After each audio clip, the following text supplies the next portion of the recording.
Hi, this is Tony going back over some more AI to help you increase productivity. Every week that I use this, the better it gets, the more time I save, the more I learn about how to really use the product. So I'm using OpenAI. This is their Chat GPT. There's other large language models. This is the one that I've used. I used to use a couple of them, and then I started saying I'm just going to stay with one of them. I do have a paid account with ChatGPT or OpenAI. Is $20 a month. You don't have to have that. They've added so many features. I can tell you later why you would maybe want a $20 account, but that would be if you started doing a more advanced stuff. So here's the regular basic chat screen. You can type any message in here you would like to type in.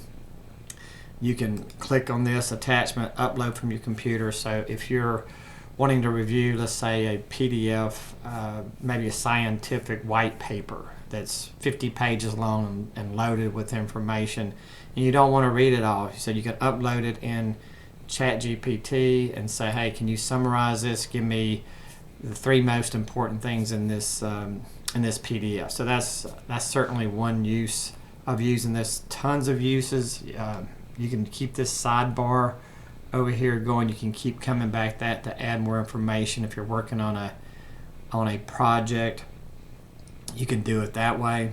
So anyway, but today I want to show you the GPTs, and then at the very end I'm going to show you an advanced technique in just regular Chat GPT. So let's look at these GPTs. You can see over here it says Explore GPTs. Basically, GPTs are just pre-trained chats. So basically they have already been given a set of instructions, and so they are set up for specific use, and so you don't have to keep prompting them.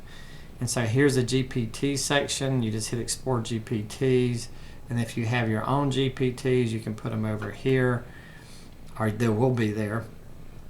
And so you can see, how they have it. They have top picks. They have ones for writing, ones for productivity, research and analysis, education, lifestyle, programming. So there's a lot of different ones to use here. You just have to explore. You can use them a lot for personal stuff, like for flights and hotels and booking reservations, planning trips. And then these are some that are created by the OpenAI team. I'll show you some of these in a minute. And then there's some for writing. So there's 2 types of GPTs. There are ones that are already built, and then there's also custom ones that you create yourself. So let me show you one basically for financial accounting. I'm going to upload I called it a fake Form 10K, and so I just pull one off the internet. So this is a financial report. It's a 10K. A lot of you executives will know what this is, and it's just a summary of the financial information.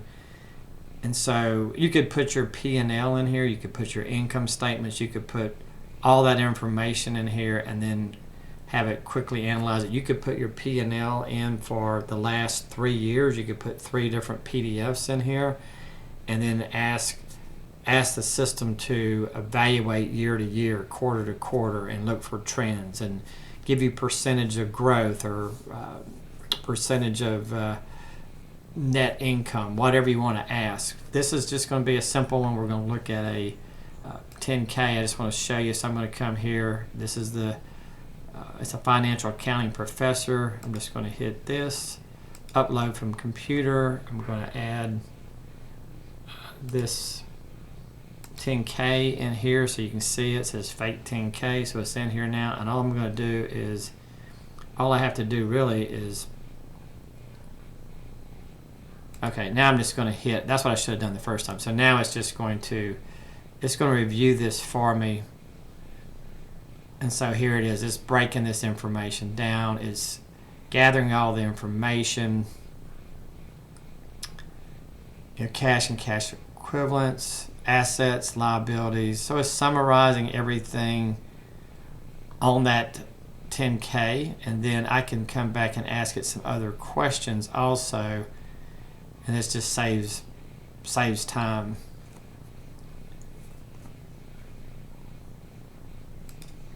Okay, so you can see here I typed in, can you graph the income? And so then it's showing the net income for each year. And then you could, what's the trend in operating income? You can keep asking questions. Sometimes it'll give you questions that you may want to ask. And so then you can see the operating income. So this would be really good for quick analysis, or if you're presenting to the board, you can download these charts. You can copy these charts. So that's financial statements. That's a GPT that's already available. I'm going to show you one more real quick. You kind of get the idea of how to use these. Okay, I'm going to go to, let's go to one that will help you write. So let's say that your marketing department needs some help with some new content. You'd come to this and use this to help you write content for your blog. A lot of times when I use this, I will actually put in a lot of detailed information that I've already gathered, all the research I've done. I did one on digital pathology the other day, and I'd spoken to a lot of pathologists and gathered a lot of information. So I just took all my notes from those calls, put it in here, and said, hey, can you help me write a blog based on this information? To me, that's probably the more professional way to do it, is actually have your own ideas and your own content. But I'm going to show you how this would do a blog real quick for you. Okay, so I just typed, please write a blog about digital pathology. Please make it at least 600 words. And so there you go. It's coming up with a blog. And obviously you need to read this and make sure that it's accurate. But most of the time, things like this, it will do a very good job. There again, I always customize mine with my information that I want to put in there. So I always feed it the information that I want it to use to create a blog. And so the other thing you could do here, now you have a blog, you could ask it to help you create a image to go along with it. So now I'm just saying, hey, can you also give me an image that I can use with this blog? And I tell it what I want. I like to have a pathologist in a white jacket sitting at a desk looking at a computer to monitor that has a pathology slide on the monitor. So now it's going to give me an image that I can use along with this. And so then I have a blog that's ready to go that actually has an image, and then I can download this image and use it with my blog. So that's two examples of using GPTs to help you increase productivity. There's a lot more, but I thought we'd start off with a few basic ones. Okay, so here are my GPTs that I have created, and a lot of these are for my company, for my recruiting company. Really have increased the productivity of my recruiters. We don't have to do as much work up front with researchers doing a lot of research for us, and a lot of the manual part, obviously talking to candidates and clients. I mean, nothing, I don't think that'll ever be replaced by AI, but everything in between, all the manual labor part can be handled by AI. So I'm going to show you a couple things here. So Recruiter's Assistant is one I created. And I'll show you a little bit how to do this. I'm gonna run it real quick. This will actually compare a resume to a job description. Okay, so I just uploaded a fake resume and a VP of HR confidential. Obviously, I had to keep all this confidential since I'm showing this, but this is, and all I have to really do is hit, because I've already got everything pre-programmed. So if I just hit this, the go button, then it's going to create a table. And this person there, again, this is not a real person, it's a fake name that I put in here. So this is a sales rep compared to a VP of HR. So obviously we're going to get scores of 1, 2, 3, 4. I suppose sales rep could be financially intelligent, but so anyway, so obviously you can see that this is not going to be a good fit, but it says here, doesn't have the industry experience in HR. So this is just a quick way, and a lot of times we'll use this if we have resumes, like especially for technical scientific positions. We can quickly do this and find out if the candidate is somebody that's a close enough match that we should talk to them. So we always for these summaries, we always do our own summaries based on our interviews that we have with the candidate. But this is a GPT that automates a manual task and has helped my recruiters tremendously increase their productivity. Let me show you another example of another GPT. Let me show you this one. You can also use these for. Well, let me go back and show. Well, I'll show it on this one. So I always end up planning our beach vacations, and so it's the same thing over and over again. Where we want to go and the criteria. We have a dog. We want the dog to be able to go. We want to be on the ocean front. So I have all these criteria that we are looking for. So all I have to do is click on this, and because it's already pre-programmed, this saves me a lot of time because it will look and it will go through. It'll find all the oceanfront homes, that are 3-hour drive from where I am, and so it's easy to get to. And then it gives me the link. So if I want to go look these up, I'll just click on this link and go to this. These are on Airbnb, but I don't have to go searching through Airbnb to find these. So it's a time saver there as well. Let me show you how this works. So if I hit Edit GPT, then I click on this, you can see that I've given it instructions. Please help me identify homes to rent on the coast of South Carolina, and then I put the criteria. The home must be oceanfront, not ocean view or view of the marsh.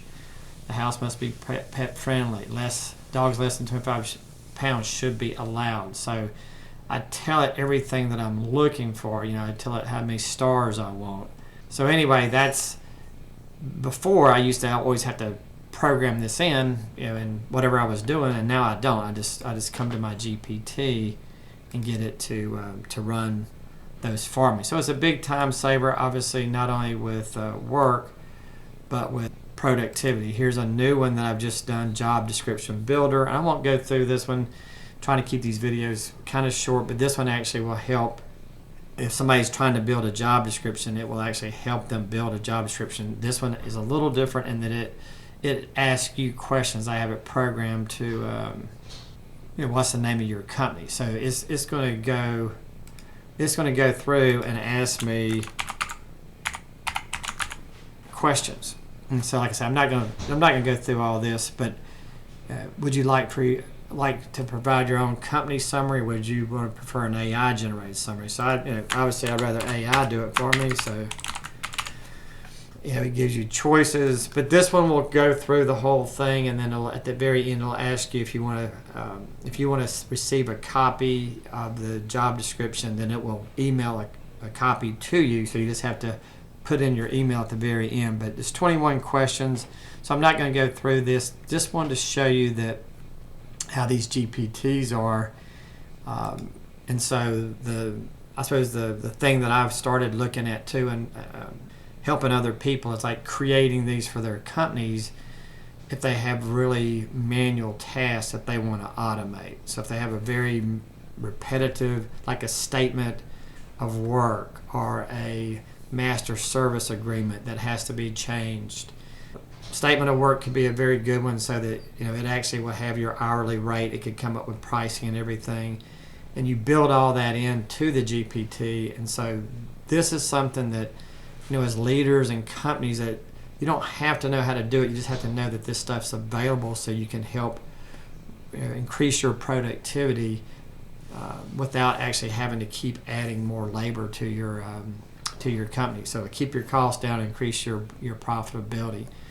So anyway, that's a review of GPTs. If you have any comments or any questions, please just direct message me, or I'm on LinkedIn. My cell phone number's there, my email.